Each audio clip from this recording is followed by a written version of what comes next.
promising the video on how I transformed this old coffee seating area where I would have my morning coffee to survey my garden into this beautiful seating area with potting area as well. I even bought a little fire pit. I've got some garland lights. This isn't finished. I do have to build the pergola. At the moment it's just a temporary pergola. But it's important to note that the landscaping itself, that's the gravel, the bark chippings and the wooden edge roll, that was all under £100. So everything else is kind of optional. So it's a real budget solution and it's real low skill, so anyone can do it. And just before we get into all the details, don't forget to subscribe and like and click the notification bell because I have got lots more videos to come on this garden. All right, so I already knew I was going to develop this area, that it wasn't very good for growing. I love potting in that corner, so I needed to smarten it up because it was really irritating me. And the first thing I did was buy the furniture, which I bought on sale on a trip to the garden centre because it was on clearance. There it is. And I thought that was a really nice looking, smart looking piece of furniture that would fit in any garden nicely. So I paid for that, and I was kind of scared that I paid for that, and it was coming like I think the next day. So I had a lot of work to do in order to clear the space, because what I didn't want to do is get into a situation where it was just sitting around in the rain, because we have had a rainy summer. So here it was. I cleared off all the pots from this area here, just tidied it up, removed everything onto the lawn. I had to do a lot of tip runs. I discarded any pots that had cracks in them or, just weren't usable. They went off to the general tip and recycling centre, our local one. I got rid of all the brambles under here, as much debris as I could. I upturned the table so I could get under here. Over the years, things have just fallen down the back. And I had this old potting table which I got from Aldi, and I'll show you what I did with that in a minute, because I didn't want to tap it onto the side. I didn't want to take up any more space than this table was taking up here just for potting. So as I say, then I cleared it. I didn't really want to use under fabric, but I figured there were so many weeds here that I was probably going to have to use some fabric, which I just roughly laid out in the kind of area that I wanted the seating to go, as you can see there. And then bark chippings, because it's a cheap solution.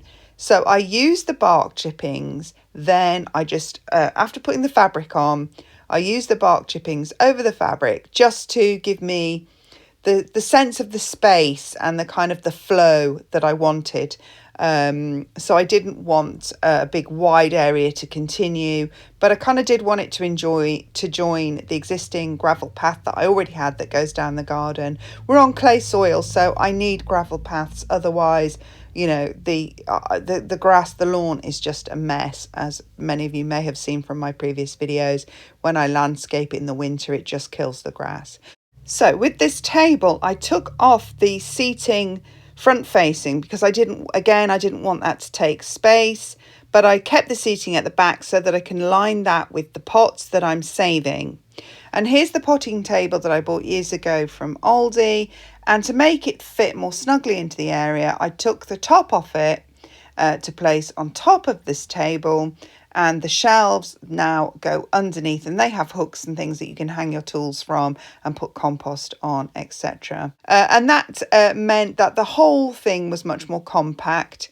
Normally, of course, you'd finish the landscaping, but I put the canopy on the pergola because I didn't want the furniture sitting out in the rain, and I don't have time to build a permanent pergola yet. Now I have a clearly demarcated area undercover for my new furniture, and it made me think also that this area would be really great to be undercover as well, so that I can pot up without always being soaked in the rain.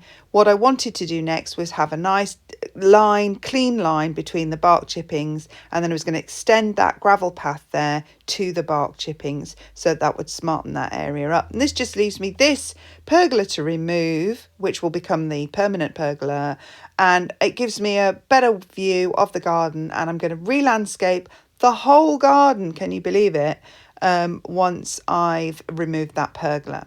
And once I had the furniture up and the temporary pergola it gave me a better idea of the flow of the line that I want. So I didn't want it to be like a rectangle.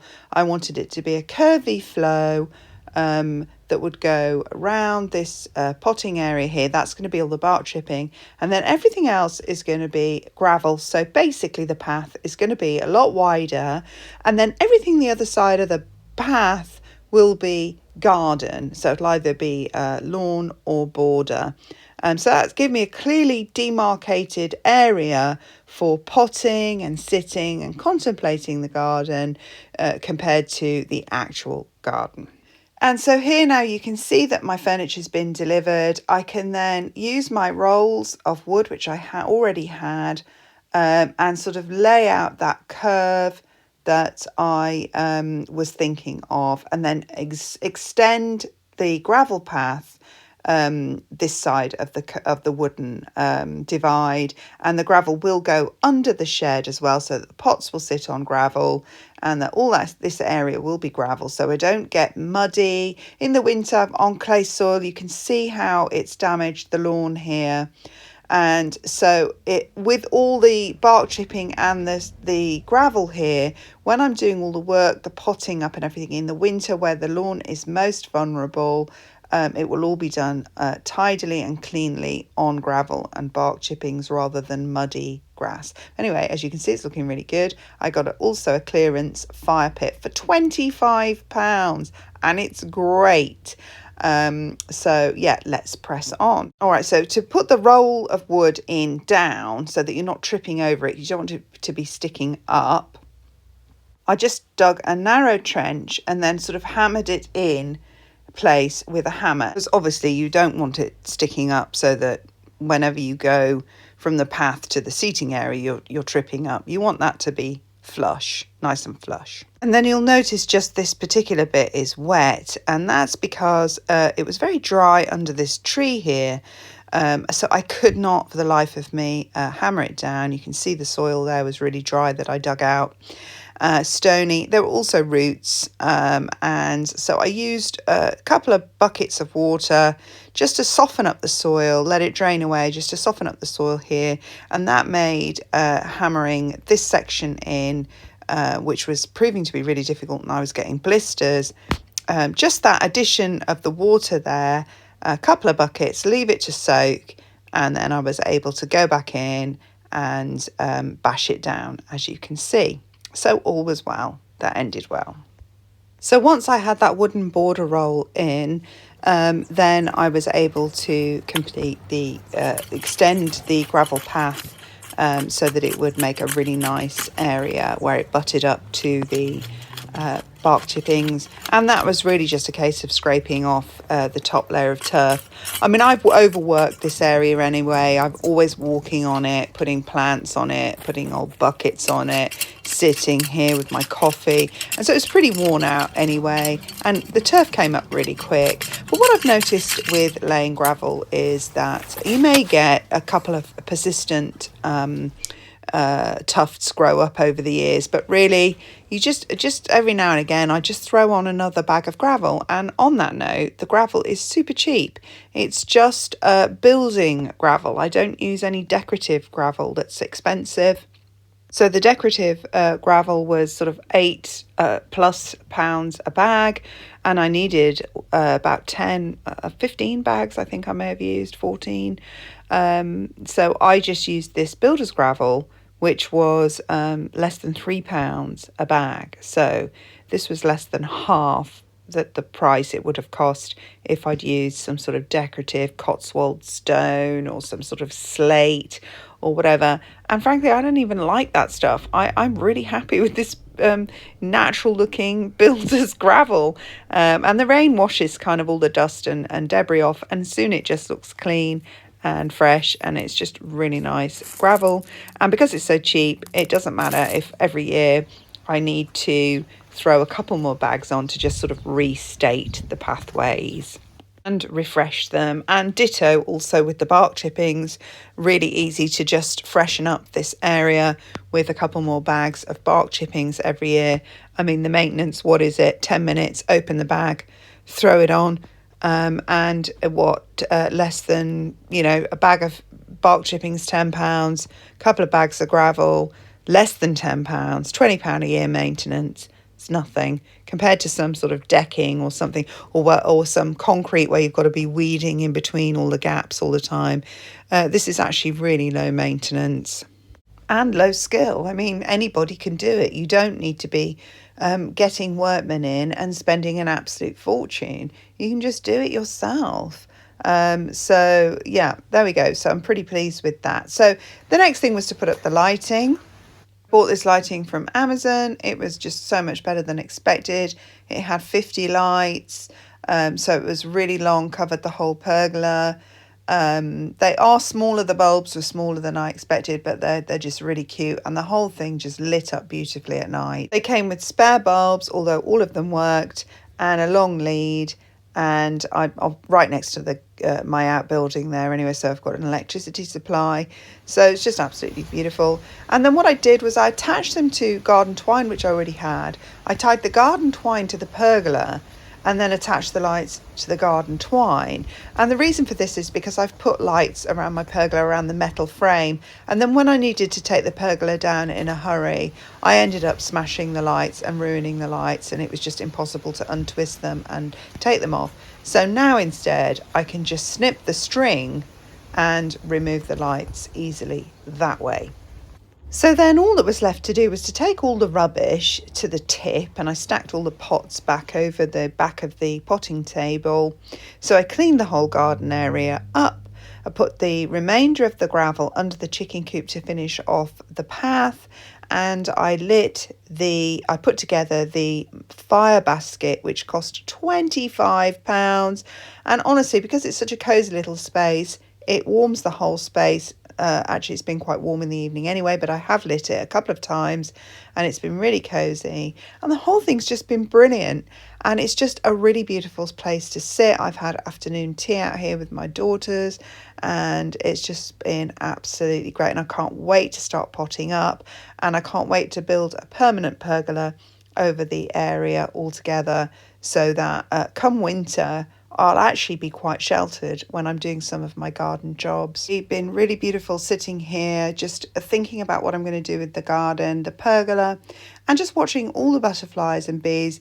It's, from here, I've got a much better view of all the wildlife that I've encouraged into my garden. And I was watching some blue tits eating blackberries, and it's just wonderful. And I've even worked out where I'm going to put a pond, and it's very hard when you're sitting right up the other end of the garden, away from the sort of the floral area and the wildlife area, to kind of think about where everything's going to go. When you're sitting in it, it's kind of like, now I can see where the wildlife are going.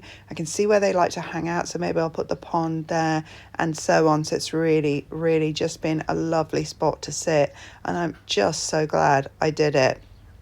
So how much did this project cost? Well, it really didn't cost a lot of money. And it's actually the sort of project that you could do if you're on a budget and you have to sort of buy things bit by bit rather than all in one go. It's absolutely the sort of project you can do that, because you can, obviously, the gravel under £3 a bag, you can just buy it as and when you can afford it. Same with the bark chippings. So I bought some bags that were $4.99, which obviously were smaller, and then I bought, because I wanted to speed the job up, I did buy a couple of bags that were $9.99 each, under £10. And they were sort of bigger, they were double the size, so that speeded the job up. I think I ended up buying about 5 bags. I probably spent about £50 on bark chippings, and I honestly, because the gravel was only £3 a bag, I think I bought about 14 bags. That's what is that? 14 times 3 is £42. That's under £50 for the gravel. I already had the wood rolls. I think I only used 2 of those, maybe 3. They're £5 each, still in Home Bargains, so £15 for that. So that means all the landscaping, none of the furniture or lights or any of the fancy stuff, but all the landscaping cost me under £100. And that figure assumes I had to buy the rolls, but the wooden rolls. But as you can see, I had them under my shed already to use. So I didn't have to buy them, but the figure assumes you do have to buy them. So it would cost you under £100 to landscape this same size area in the same way. Well, the rest of it I already had. I mean, I already had this rotten old table from years ago. And the potting shed, that was about £100 from Aldi. That was about 5 years ago, and still going. And obviously I've dismantled that and refigured it. The fire pit was from B&Q. That was £25. £25. It's nothing. I already had the gazebo from previous when we had a bad summer once, and the children were just like tired of sitting indoors because it was warm but wet. So I bought the pergola years ago. I think it's about £200 in total. It's under actually. And then of course I bought the furniture. So the only really big expense I had was the furniture, which was half price. So it's a really good time to buy furniture at this time of year because they want to clear it all out. They want to get their bulbs in, then they want their Christmas stock. So the entire suite was £350. That includes the cushions and everything. I did actually buy some seating covers for the winter so that I can cover it all over. That was from Amazon. That was about 40 something pounds, I think. And so it was, not a lot. And as I say, because you can buy the gravel and the bark chippings and the wood rolls, the border bit by bit, you could potentially just buy a bit every month with a view to doing this next year. And yeah, I think it's just such an effective... Oh yeah, I forgot to mention the lights. The lights, actually, the seating covers weren't £40. The lights were £40 with some spare bulbs. So, but I mean, you don't really need those, do you? I mean, they were just a luxury I added on. But anyhow, so that's not really a lot of money. And as I say, more importantly, it's the sort of job you can build up to and, do if you're on a budget, do bit by bit, which I am, by the way. Okay, so there you go. I'm really happy with it. I think it's a beautiful area. I love sitting here. I've been sitting out here almost every day, every night. In fact, it's actually a bit bad because I don't feel like gardening. I just want to sit there and admire, because even though the garden is a little bit of a mess now that I've re-landscaped it, I still have all the wildlife and the flowers, and I'm really enjoying just watching everything living in my garden. I'm just really happy that I've got all this life in my garden. That's as a result of my hard work, putting in things to attract the pollinators, and it's just a beautiful place to sit. And I'm really happy with it all. So there you go. And all the products that I use that are available, like the fire pit isn't available. You're going to have to go and see if you've got one in your own B&Q, but because it didn't come from Amazon. But anything that came from Amazon that you can still get that wasn't on sale or the last one in stock, then I will link those things below. They are affiliate links, which I'm supposed to declare I do get a commission. Because I've never actually had a commission. But there you are. I just tell you anyway. There you go. So there we go. That's the patio all done. It's the most beautiful place. I absolutely love sitting here. It's a really, really gorgeous place to sit. And I'm very happy with it. And I've already planned how I'm going to landscape the rest of the garden, starting again, my cottage garden again, and where I'm going to put a water feature, a little pond for all the birds. And I'll see you again in my next video. Hope you enjoyed it. Hope you found it helpful. And yes, a really easy, low skill, cheap, but beautiful landscaping job. And if you like this video and you found it helpful, please don't forget to subscribe because it does support the channel and boost it in YouTube's listings so that other people like you can find it and benefit from it also. Thank you for watching. Bye.